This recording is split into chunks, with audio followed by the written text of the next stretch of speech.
그러므로 형제들아 우리가 예수의 피를 힘입어 성소에 들어갈 담력을 얻었나니. 아멘. 이 구절을 공동번역 성경에서 보면 이렇게 기록하고 있습니다. 그러므로 형제 여러분, 예수께서 피를 흘리심으로써 우리는 마음 놓고 지성소에 들어가게 되었습니다.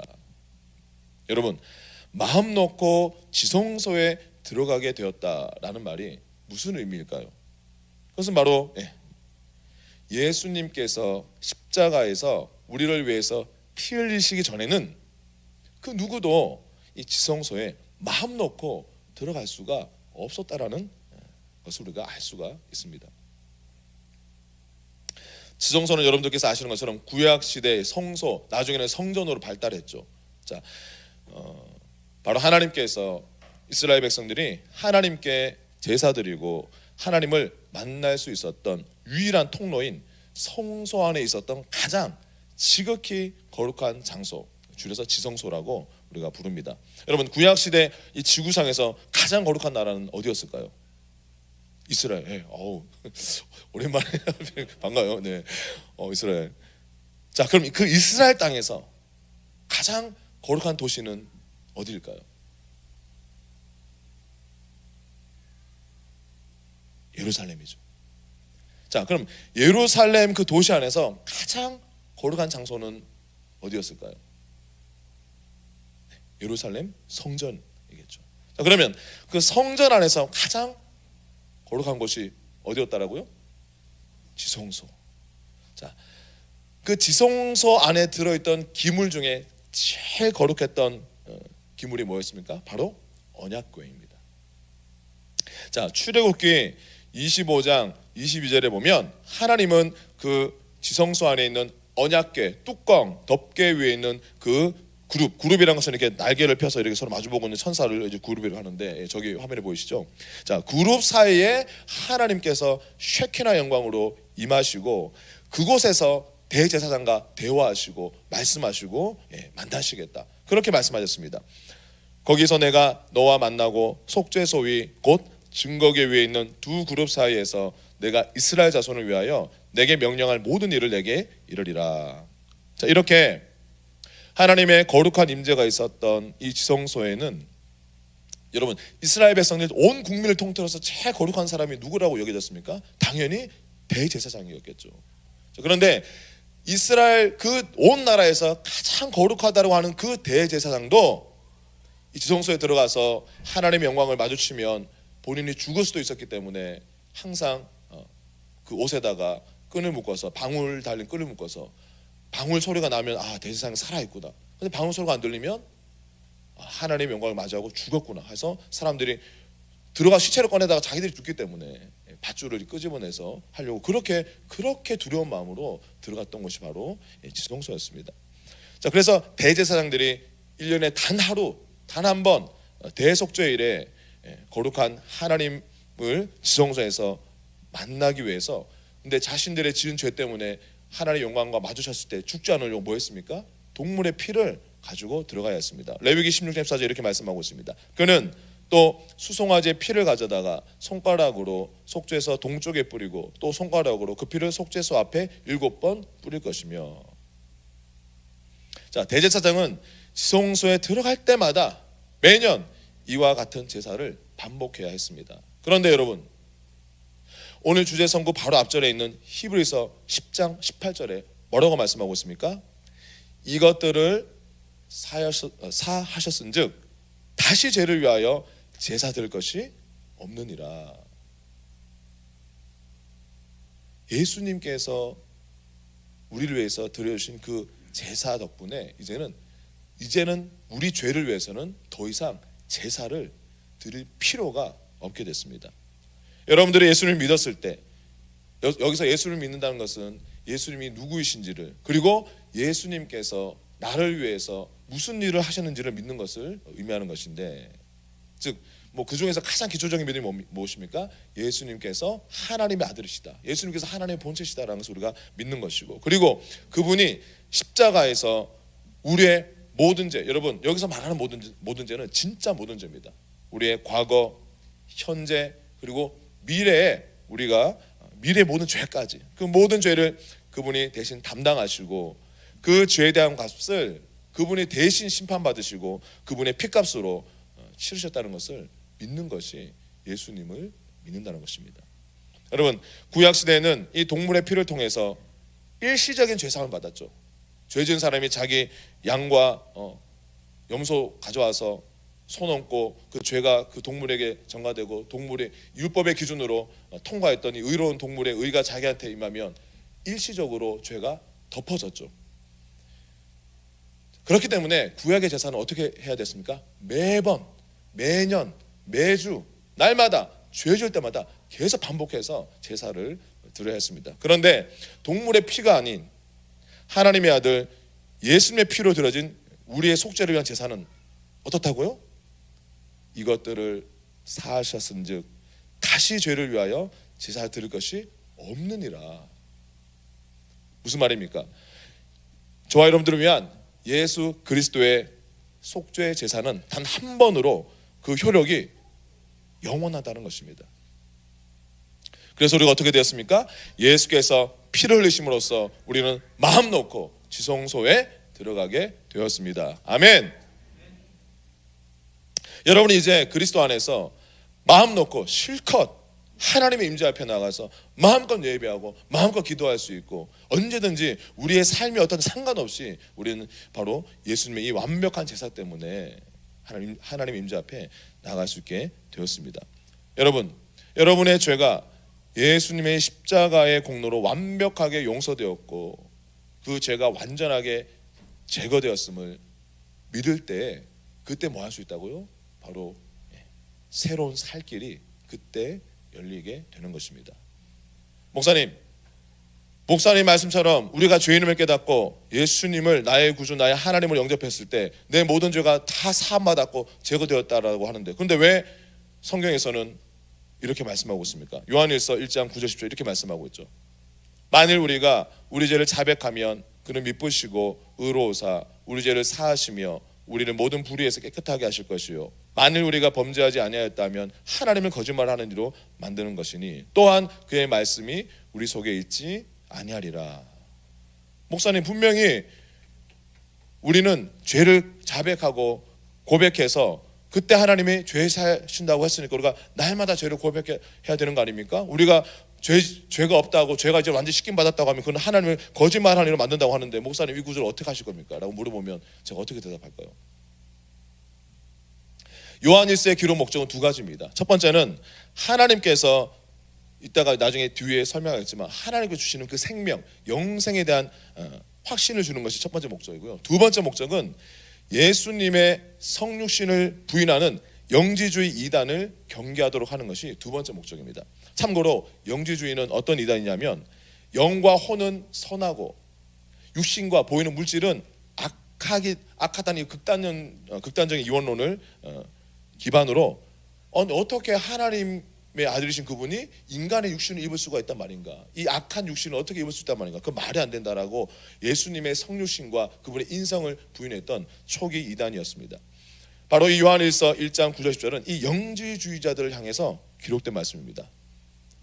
그들을 향해서 뭐라고 말씀하고 있는 겁니까? 만일 그들이 자기 육신의 죄성, 자기가 정말 구원이 필요한 죄인이란 것을 인정하지 않고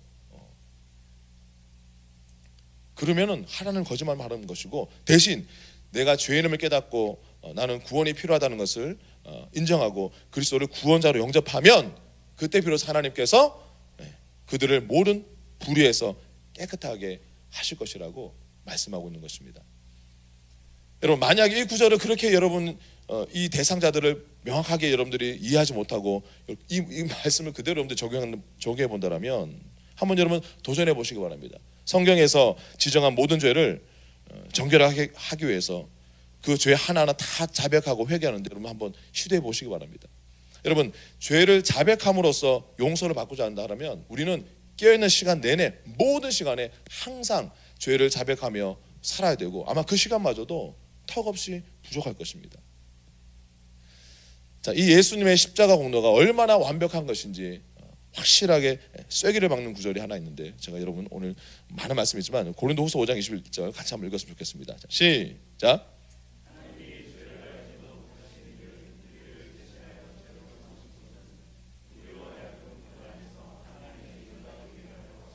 아멘. 죄를 알지도 못하신 이 누구죠? 예수님. 그래서 죄를 지은 적이 없는 예수님, 그래서 그분 안에는 단 하나의 죄도 없었던 예수님을 하나님께서 뭐로 삼으셨다고 말씀하고 있습니까? 뭐로 삼으셨다고요? 죄로 삼으셨습니다. 죄를 지은 적이 없는 그분을 하나님께서 죄 덩어리로 삼으셨습니다. 왜요? 죄인 되었던 우리를 뭐가 되게 하기 위해서? 하나님의 의, 우리를 하나님 앞에 의롭게 세우기 위해서 그 일을 하신 것입니다. 저와 여러분은 똑같습니다. 우리는 하나님의 의를 우리가 어떻게 하나님의 의를 우리가 알 수가 없습니다. 그래서 우리는 하나님의 의를 알지 못하기 때문에 하나님의 참된 의를 행할 수가 없었던 자였습니다. 우리 안에는 하나님의 의가 단 하나도 존재하지 않았던 그런 사람들이었습니다. 그런데 우리가 지금 뭐가 됐다고요? 하나님의 의. 자, 죄 없는 예수님이 죄인의 자리에 서서 심판받으시고 하나님의 의를 행한 적이 없었던 우리가 예수님 때문에 값없이 의인의 자리에 서서 의인의 축복을 받게 된 이 말도 안 되는 이 십자가의 이 신비한 이 십자가의 교환. 만약에 제가 우리 꿈의 교회에서 제가 6개월 담당하고 있는데 우리 한 1000명의 성도들이 있습니다. 제가 그분들에게 제가 늘 얘기합니다. 여러분들 기도하시면서 할 수만 있다면 여러분들 하나님 이 죄인을 용서해달라는 이 말을, 그 언어를 바꾸시라고. 물론 그분들은 어제 자기가 하나님의 말씀에 비춰서 순종하지 못하고 어긴 것에서 죄인이라고 표현했겠죠. 근데 여러분, 우리가 자꾸 우리 자신을 죄인이라고 말하는 것은 엄밀하게 말하면 어떤 뜻이냐면, 예수님께서 저를 위해서, 여러분들을 위해서 십자가에서 흘리신 그 피가, 그 공로가 불완전하다는 것을 말하는 것입니다. 왜냐하면 예수님 이미 다 이루었다 하셨는데, 죄 없는 그분이 죄인의 자리에 서셨고 우리를 의인의 자리에 쏘아 올려주셨는데, 그럼 자꾸 우리는 의인의 자리에 선 우리가 뭐라고 합니까? 자꾸 죄인이라고 그러면 예수님은 어리둥절 하시겠죠. 내가 뭐 한 거지? 내가 십자가에서 이미 다 해결했는데 왜 자꾸 죄인이라고 하지? 여러분, 영적으로 엄밀하게 정확하게 말하면 여러분들은 그리스도 안에, 만약에 여러분들이 그리스도를 나의 구주 나의 하나님으로 지실된 마음으로 영접하셨다라면 여러분들은 의인 되었습니다. 믿으십니까? 의인인데 여러분들이 죄를 짓는 거예요. 저와 여러분들 영의 상태는 의롭게 되었습니다. 그런데 우리 혼과 우리 육이 옛 습관, 옛 생각이 아직 거기서 다 변하지 못한 거예요. 그래서 우리가 뭐 해야 됩니까? 우리가 완벽하게 된 우리 영을 우리가 늘 하나님 앞에 인식하고 감사하면서 하나님의 말씀을 우리가 선포하고 우리 생각을 계속 바꿔나가겠죠. 뭐에 맞춰서? 우리 영의 상태에 맞춰서. 저와 여러분들의 영은 뭡니까? 완벽합니다. 완전한 의를 가지고 있기 때문에, 그래서 우리가 이렇게 의로우신 하나님의 앞에 나와서 우리는 죽지 않아요. 우리가 의롭게 되었기 때문에 의의 영이 성령님이 우리 안에 들어오셨습니다. 성령님은 여러분 죄인의 영하고는 연합될 수가 없는 분이십니다. 근데 우리가 하나님의 의의 선물을 받아서 예수님의 그 피로 씻김 받아서 우리가 성령으로 우리가 거듭난 줄 믿습니다. 신약 성경은 분명히 말씀하고 있습니다. 이것들을 사하셨은즉 다시 죄를 위하여 제사 드릴 것이 없느니라. 예수님의 십자가 희생 제사는 단 한 번으로 우리 모든 죄를 다 처리하셨고 그것으로 끝났습니다. 아멘. 그래서 여러분 이 자리에서 완벽하게 의로우신 그 하나님을 아버지라고 마음껏 부르면서 나올 때 여러분들이 하나님께서 안아주시고 우리의 부족함에도 불구하고 우리 받아주시고 우리가 마음 놓고 그분을 찬양할 수가 있는 것입니다. 여러분, 예수님 때문에 여러분의 모든 죄가 사함 받았고 여러분은 예수님 때문에 아무런 노력 없이 값없이 하나님 앞에 영원히 완전한 의인 되었기 때문에 의로우신 하나님과 화목하게 되어 교제할 수 있게 되었다는 것을 잊지 마시기 바랍니다. 따라서 신약시대 성도가 하나님 앞에 나가서, 여러분 오늘 예배 전에 죄 고백 혹시 하셨나요? 예배 준비할 때 혹시 여러분 뭐 죄 고백한 기도 한번 하셨나요? 뭐 하신 분이 계실 줄 믿습니다. 우리가 이제 죄를 고백하는 것은 용서받기 위해 사는 게 아니죠. 왜냐? 우리는 다 용서받았기 때문에. 우리가 왜 죄 고백을 왜 합니까? 우리가 이미 용서받았다는 것을 알기 때문입니다. 이제는 이 새 언약, 옛 언약이 아닌 이 새 언약, 신약 안에서 죄의 고백은 내가 여전히 하나님의 은혜로 나를 구원해 주셨고 의인 삼아 주셨는데 근데 여전히 내 속에 있는 부족함, 여전히 육신과 연약함을 하나님 앞에 우리가 솔직하게 인정하고 정직해지기 위해서 하는 것입니다. 여러분들, 하나님께서 예수님의 보혈로 깨끗하게 씻어서 우리는 하얀 옷을 입고 있습니다. 근데 여러분, 하얀 옷 입고 여러분들이 막 짬뽕 같은 거 먹을 때 어떻게 합니까? 안 튀려고 조심하죠. 내가 죄 씻김 받고 내가 의인 된 것을 알면 여러분, 그것을 깨닫지 못할 때보다 훨씬 더 죄에 대해서 우리가 조심하게 되는 것입니다. 자, 그래서 이 신약 시대에 살고 있는 저와 여러분들의 이 죄 용서의 핵심은 내가 죄를 핀셋으로 끄집어내서 다 고백하고 회개하고 내가 스스로 하는 것이 아니라 바로 예수님께서 십자가에서 다 이루시고 완성하신 그 일로 말미암아 내가 내 위치가 죄 사함 받는 그 위치, 의인의 자리에 서게 된 그 위치가 그것으로 말미암아 결정되었다는 것을 믿는 것입니다. 아멘. 구약에도 마찬가지입니다. 여러분, 구약 시대에 죄 지은 사람이 자기 흠없는 양을 가지고 제사장 앞에 가져옵니다. 제사장 앞에서 안수합니다. 이게 죄가 전가되고, 근데 제사장은요 그 사람한테 당신 어젯밤에 당신 지난주에 무슨 죄 지었길래 이거 가져왔습니까? 한마디도 묻지 않습니다. 제사장이 보는 건 단 한 가지입니다. 뭡니까? 이 재물이 율법의 기준에 부합한가 부족한가. 율법에서 이렇게 했는데 다 통과했네. 오케이. 그럼 이제 이 재물 피 흘려서 속죄 제사 드립니다. 그 속죄 제사가 이제 하나님 앞에 율법에 통과하기 때문에 하나님 흠명하시고 그 동물을 가져온 주인은 죄사함 받습니다. 마찬가지입니다. 예수님께서 하나님 보시기에 완벽한 제물이었기 때문에 우리의 죄와는 상관없이 우리가 그분을 나의 하나님 어린 양으로 믿고 하나님 앞에 드렸기 때문에 그것으로 우리가 하나님 앞에 또 오늘도 이렇게 우리가 담대하게 설 수 있게 된 줄 믿습니다. 바로 우리가 완전히 용서받았다는 이 깨달음, 이 믿음이 우리 삶에 있는 죄의 힘을 파괴할 수 있는 가장 강력한 힘입니다. 저를 따라서 함께 고백해 주시기 바랍니다.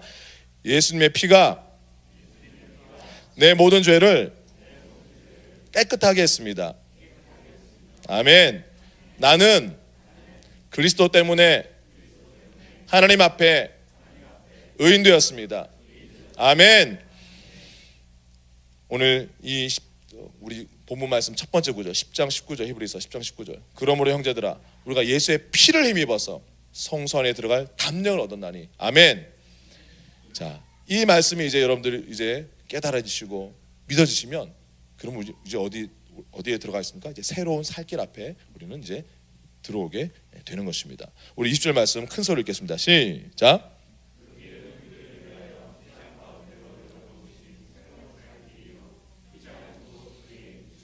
아멘. 창세기에서 아담은 하나님께 죄를 지었고 그 아내인 하와와 함께 하나님의 임재로부터 쫓겨나게 되었습니다. 그들은 에덴 동산에서 친밀하게 하나님과 교제했었지만 성경은 이제 아담과 하와를 에덴 동산에서 쫓아내고 난 다음에 하나님께서 불타는 검, 화염검을 든 천사들을 보내서 그들이 에덴 동산에 다시 들어오지 못하도록 동상문을 그 입구를 지키겠다라고 창세기 3장 20절은 분명히 우리에게 말씀해주고 있습니다. 갑자기 아담과 하와, 이 인간이 하나님과 에덴 동산에서 풍성하고 친밀하게 누렸던 그 교제가 끊겨버리게 된 것입니다. 그것이 바로 종교가 탄생하게 된 이유입니다. 인간은 그 하나님의 임재를 다시 얻기 위해서 그가 할 수 있는 모든 것을 하기 시작했습니다. 고행도 하고 봉사도 하고 정말 그 계명을 지키려고 하고 모든 것을 다 시도했는데, 그래서 여러분 이 타 종교, 세상의 많은 종교들을 보면 전부 다 그들이 섬기는 그 신의 그 임재를 그들이 추구하고 있는 것들을 보게 됩니다. 그러나 인간은요, 예수님께서 이 땅에 오실 때까지는 그 누구도 하나님의 임재로 다시 들어갈 수 있는 길이 없었습니다. 그런데 요한복음 14장 6절에서 예수님은 놀라운 말씀을 하십니다. 같이 읽겠습니다. 시작.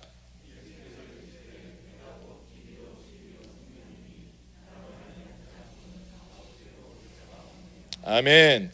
이것이 아담이 구약 시대를 살았던 모든 그 성도들이 필요했던 바로 그 말씀입니다.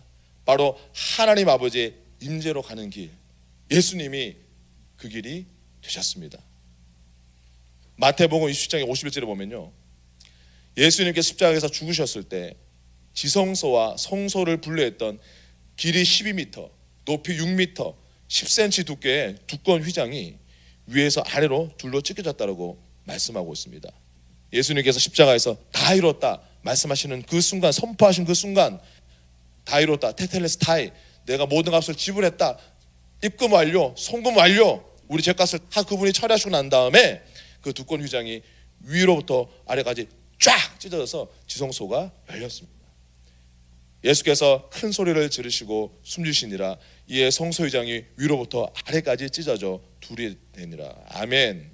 여러분, 이 일이 바로 우리가 하나님의 임재 앞에 나아갈 수 있게 만들어 주었습니다. 왜냐하면 앞서 말씀드린 대로 하나님의 임재는 어디 있었다고요? 성전 안에, 지성소에, 언약궤, 속죄소 뚜껑 그 위에 하나님의 임재가 있었기 때문에 이제는 그 지성소와 성소를 막았던 이 커튼이 찢어짐으로 이제는 우리가 그 앞에 나갈 수 있게 되었습니다.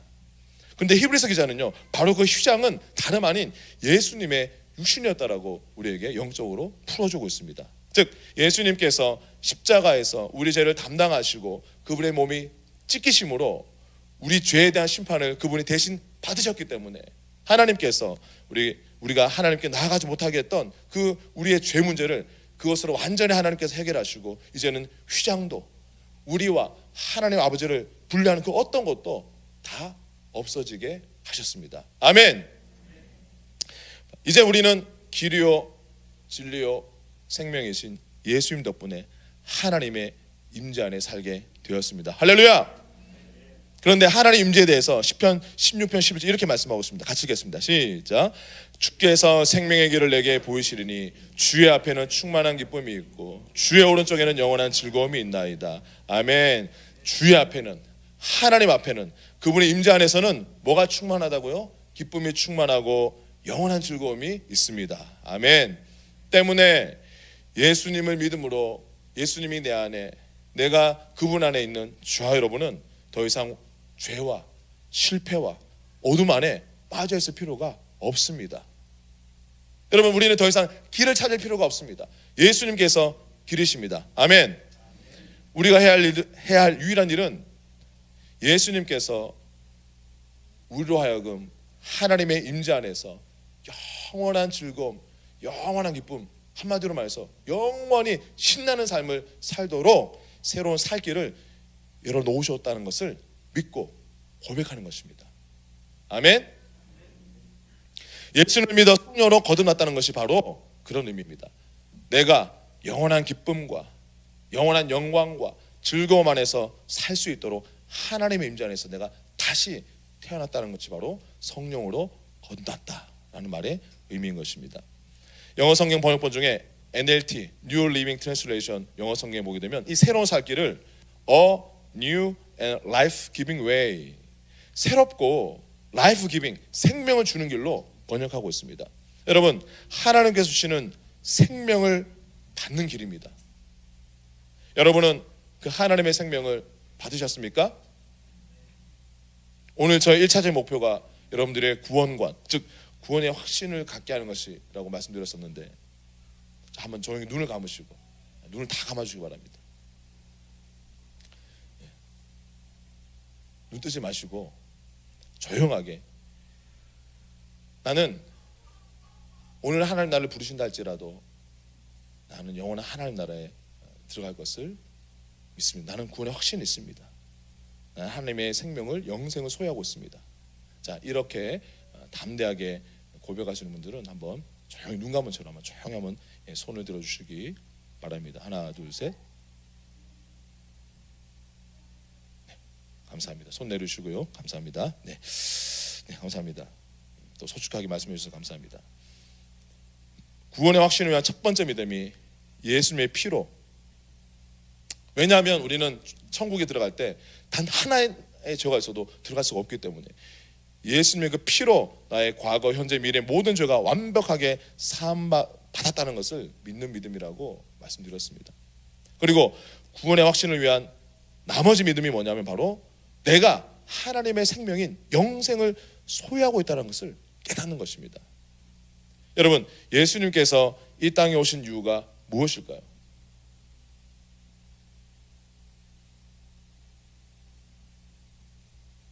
이강희 사모님, 예수님이 이 땅에 오신 이유가 무엇일까요? 아멘. 아멘. 정답을 얘기하셨네요. 예수님은 이 땅에 하나님의 생명을 우리에게 주시려고 오셨습니다. 요한복음 10장 10절 말씀 같이 읽겠습니다. 시작. 도둑이 오는 것은 도둑질하고 죽이고 멸망시키려는 것뿐이요 내가 온 것은 양으로 생명을 얻게 하고 더 풍성히 얻게 하라는 것이라. 아멘. 여러분, 예수님이 주시는 생명이 영생이라는 것을 요한일서 5장 11절은 우리에게 정의하고 있습니다. 시작. 또 증거는 이것이니 하나님이 우리에게 영생을 주신 것과 이 생명이 그의 아들 안에 있는 그것이니라. 아멘. 많은 성도분들이 영생이 무엇인지 물어보면 거의 대부분이 영원히 사는 삶이라고 말씀하는데 틀린 말씀은 아닙니다. 그러나 그것은 영생의 본질은 아닙니다. 영생은 바로 하나님의 생명입니다. 이 우주에는 네 가지 생명이 있죠. 식물의 생명이 있고 동물의 생명이 있고 인간의 생명이 있고 하나님의 생명이 있습니다. 근데 요한일서 5장 11절에 사도 요한은 하나님이 우리에게 영생을 주시는데 그것은 그의 아들 예수님 안에 들어있는 생명을 영생이라고 한다라고 우리가 알려주고 있습니다. 자, 그러면 여러분, 예수님 안에 들어있는 생명이 영생이라고 한다면 그 영생 우리가 얻기 위해서는 누구를 받아들여야 합니까? 예수님을 우리 마음의 문을 열고 받아들여야겠죠. 요한일서 5장 12절 같이 읽겠습니다. 시작. 아들이 있는 자에게는 생명이 있고 하나님의 아들이 없는 자에게는 생명이 없느니라. 아멘. 여러분의 마음의 문을 열고 예수님을 영접하셨습니까? 예수님이 여러분 안에 살고 계십니까? 그럼 여러분은 영생을 가지고 계십니까? 아멘. 자, 그러면 아까 손 드신 분들이 한 3분의 2 정도 되시는 것 같던데, 자, 여러분들이 가지고 있는 그 영생 여러분들은 영원히 여러분들이 것이고 잃어버릴 염려가 없을까요? 히브리서 13장 5절 같이 읽겠습니다. 시작. 그가 친히 말씀하시기를 내가 결코 너를 버리지 아니하고 너를 떠나지 아니리라 하셨느니라. 아멘. 예수님 뭐라고 약속하셨습니까? 결단코 어떤 경우에도 무슨 일이 있더라도 우리를 버리지 않고 우리 안에 들어오신 그분은 우리를 떠나지 않겠다 하셨기 때문에 예수님이 우리를 안 떠나시는데 그분 안에 있는 영생이 어떻게 우리에게서 잃어버릴 수가 있습니까? 불가능하죠. 그래서 그것을 우리는 영생이라고 부르는 것입니다. 아멘. 자, 그리스도 안에서 여러분들의 모든 죄는 제거되었고 여러분은 영원히 구원 받았습니다. 여러분 안에 있는 하나님의 생명, 즉 예수님이 가지신 생명과 똑같은 생명이 있다는 것이 여러분에게는 어떤 의미로 다가오십니까? 여러분, 어떤 의미로 다가오십니까? 여러분들의 통장에 누가 100조를 입금했다.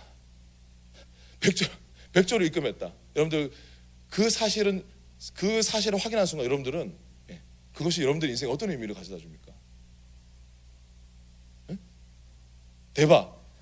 대박이죠. 대박입니다. 그런데 여러분들의 영에 전능하신 하나님의 불멸의 생명을 주셨다고 말씀하고 있습니다. 뭡니까? 대박과는 비교가 안 되는 거죠. 여러분이 하나님의 DNA를 가지게 되었다는 것입니다. 여러분, 개의 자녀는 뭡니까? 개죠. 고양이의 자녀는 뭡니까? 이제 수전한 꿈의 성도 여러분, 제가 쉬운 거 보겠습니다. 고양이의 자녀는 뭡니까?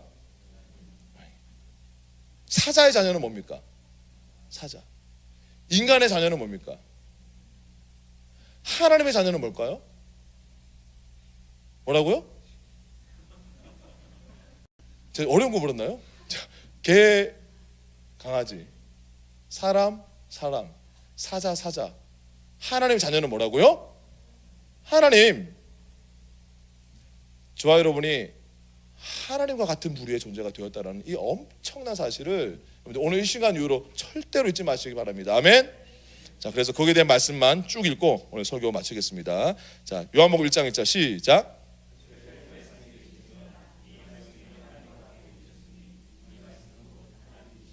말씀은 하나님이시다. 야고보서 1장 18절 말씀 시작.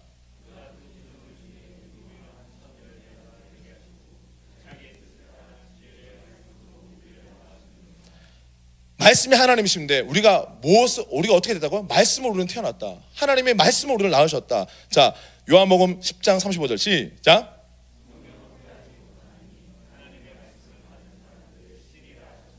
하나님의 말씀으로 태어난 사람, 그 말씀 받은 사람 뭐라고요? 신이다.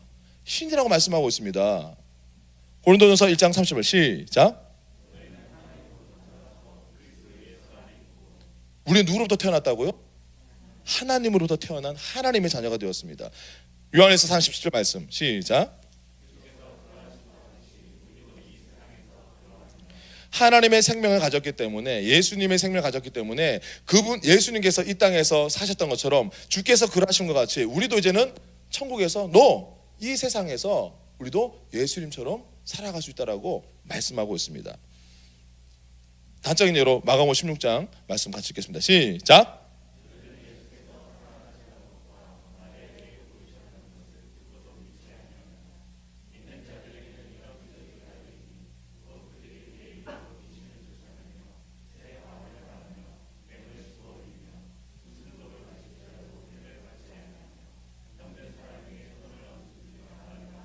아멘.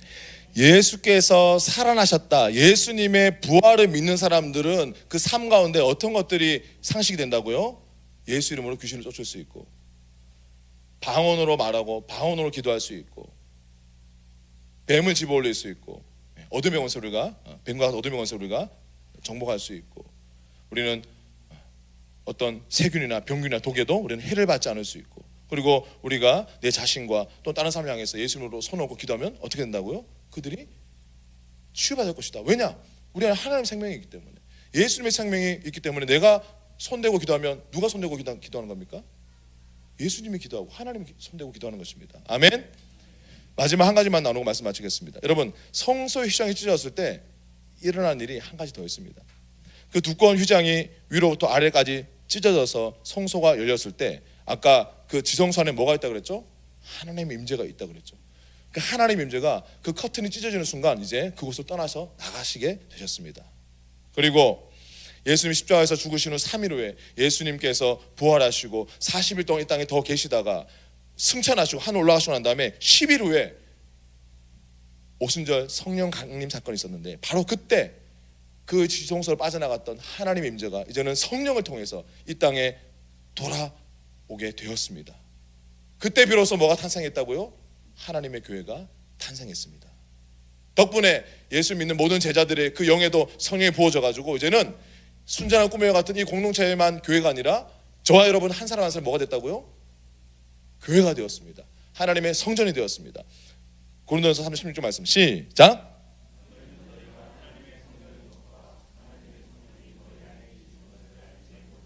아멘. 이제 하나님은 그분의 생명으로, 그분의 성령으로 우리 안에 사십니다. 여러분, 기독교는 정말로 속된 말로 미친 종교입니다. 상상할 수 없는 종교입니다. 우리가 섬기는 신이 우리 안에 들어와서 우리를 장막 삼아서 영원히 우리 함께 하시다뇨, 우리가 하나 됐다뇨, 이게 말이나 됩니까? 그게 기독교입니다. 여러분은 살아계신 하나님의 성전입니다. 때문에 여러분이 매 순간순간 여러분은 내가 걸어다니고 움직이는 이 땅에 하나님 나라의 본부라는 것을 명심하시기 바랍니다. 순전한 꿈의 교회도 하나님의 성전이요 그리스도의 몸이 되었습니다. 여러분, 그리스도의 몸이라는 것은 예수님께서 이 땅에 계실 때 하시던 일을 그대로 이어받아서 그것을 그대로 예수님 오시는 그날까지 열심히 하는 지체라는 것을 그리스도의 몸이라고 말하는 것입니다. 여러분, 예수님 이 땅에 계실 때 핵심적으로 세 가지 사역을 주로 가는 것만 하셨는데 뭘 하셨죠? 마태복음 9장 35절에 예수께서 모든 도시와 마을에 두루 다니사 그들의 회당에서 가르치시며 천국 복음을 전파하시며 모든 병과 모든 약한 것을 고치시니라. 아멘. 복음을 전파하시고 가르쳤다. 제자 양육하시고, 그다음에 뭐였다고요? 모든 병과 약한 것을 고치시니 치유 사역하셨다. 저는 우리 순전한 꿈의 교회가 복음을 전하고 제자를 양육하고 가는 곳마다 우리 고치고 치유하는 그러한 복음 공동체 되기를 축복합니다. 말씀을 정리합니다. 2022년 새 학기 새 시즌을 여는 뉴 시즌 부흥회 새로운 살기를 열라. 우리 여면지 목사님 통해 주신 이번 부흥회를 통한 그 하나님 비전대로 순전한 꿈의 교회 성도님들이 건강한 구원 신앙으로 세워지고 교회가 그래서 그 복음의 진리의 반석 위에 든든하게 세워져서 승리하는 교회로 거룩한 교회로 새로운 역사를 쓰는 그 길을 걷게 되시기를 주님의 이름으로 축복합니다. 그것을 위해서 히브리서 10장 19절 20절의 이 말씀의 성취를 믿고 누리시기 바랍니다. 그러므로 형제들아 우리가 예수의 피를 힘입어 성소에 들어갈 담력을 얻었나니 아멘. 그 길은 우리를 위하여 휘장 가운데로 열어놓으신 새로운 살 길이요 Life Giving Way. 휘장은 곧 그의 육체니라. 여러분 말씀 다 잊어먹어도 상관없습니다. 이 세 가지 다시 한번 기억해 주시기 바랍니다. 첫 번째, 예수의 피로 저와 여러분들의 모든 죄는 완벽하게 용서받았고 씻김 받았습니다. 아멘. 두 번째, 예수님을 통해서 우리는 하나님의 생명을 받아서 구원받았고 하나님의 자녀로 다시 태어났습니다. 아멘. 마지막, 저와 여러분 그리고 이 순전한 꿈의 교회는 하나님의 성전입니다. 아멘.